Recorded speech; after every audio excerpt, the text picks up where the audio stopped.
So when did social media click? When did YouTube click for you? When did you decide, oh wow, I can make some high level Muslim content out Yeah, here? there was a clip I remember of, and you might have seen it. He passed away recently, Abdullah bin Ni'ma, rahimahullah, who was paralyzed from neck down from Saudiya. And he's being asked by an interviewer, what are three wishes that you have? And he starts to go through. And he says that the first wish that I have is that I can make sujood to Allah subhanahu wa ta'ala. Inshallah ma aqum minha. Like I'll never get up from it. And he mentions that, when I was healthy, but I was away from Allah subhanahu wa ta'ala, I didn't used to make sujood. And he's like, "Ma had kan yahzan alayya." No one used to feel sorry for me. And it was subtitles. And it wasn't even the best subtitles, but the interview was so powerful. He's saying, no one used to feel sorry for me when I was physically okay, but spiritually diseased, and I wasn't making sujood. But now you look at me and you feel sorry for me. And he's like, I didn't used to make sujood. And he said, my one wish is to be able to make sujood and not get up from it. Then he says the second one is that I can turn the pages of the Mus'haf, turn the pages of the Quran. He's like, I physically can't do that anymore. And he said, I didn't used to do that when I had the opportunity, but just the idea of like turning the pages. And then he said, the third thing is to enter upon my mom on a day of Eid, or any type of munasabah, any type of occasion, give her a hug and kiss her forehead. I remember that. Like I started the halaqah with that, and I looked around the room and everybody was crying. These young people, like yourself, you kind of mentioned. I had a lot of those, by the way, moms forcing their kids to be in my halaqah. Man, I had so many of those. That was the majority of my halaqah, and I had to befriend them and I had to become their boy, right? I had to play basketball with them, take them out to camp. And then that's the beauty of like being an imam on the ground, right? It's like there are a lot of kids that come there, their parents force them in there. And then I looked around and I was like, oh my God. Like I stood up here and I talked for like an hour, and I don't provoke that type of emotion. So I'd start with that. And we called it the YouTube halaqah, and start with that.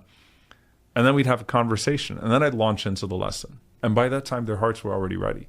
So I saw the power of content, of media, and what that could provoke in people's hearts and minds, especially young people that didn't have too much of an attention span. So, man, like I saw the transformation. SubhanAllah, I was like, there's something here. There's a secret here to the 5-minute maw'ilah, the 5-minute like hard hitting, transformative clip.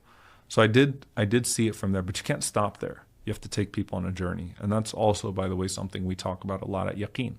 Everything at Yaqeen, if you look at it, it's short, bite-sized content, but it leads to something deeper. Every single thing that we put out there tells you to now go back into something deeper, that there's a journey behind this. Like this is just to provoke and to give you something of meaning. How do you take someone from the 5-minute video to the 50-minute video? Like how do you take someone, for example, from watching the Ramadan series to watching the firsts, right? All right, now you can listen to an hour, 20 minutes on one of the Sahaba. All right, now, can you go read? Can you go through a program? Can you go through a curriculum? So that's kind of been my passion, is like, how do you take people to the next step? How do you provoke or inspire, but not stop at that?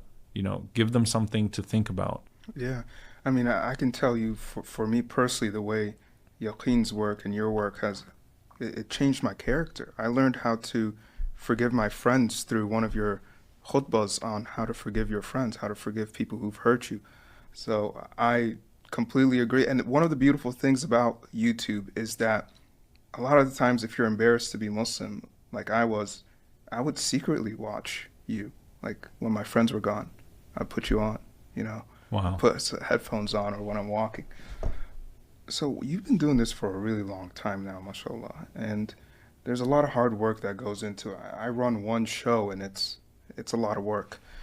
You developed an institution, Yaqeen Institution, under it, and I'll find like low-key Muslim influencers or Muslim people doing work, and I already find you following them.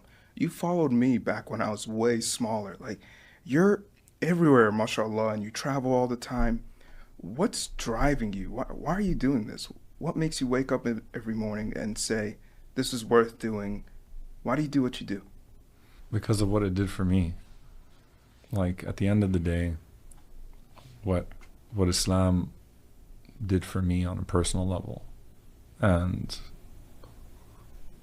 still does for me. I mean, obviously we're all on journeys, man. We're all growing. We're all still students. We're all still pursuers. We're all still followers. We're all still trying our best. But it's like a gift that you want to give to other people. So when I see someone who's trying to do something good in the community, like I try my best to encourage them. I fall short a lot. One of the biggest casualties of what has come with the package of what I do now is the ability to have deep personal relationships with people. I unfortunately miss that. I just don't have that anymore. And it's a bandwidth issue at the end of the day. You just don't have time. I mean, and that's the thing. It's not that I don't have time for them as people.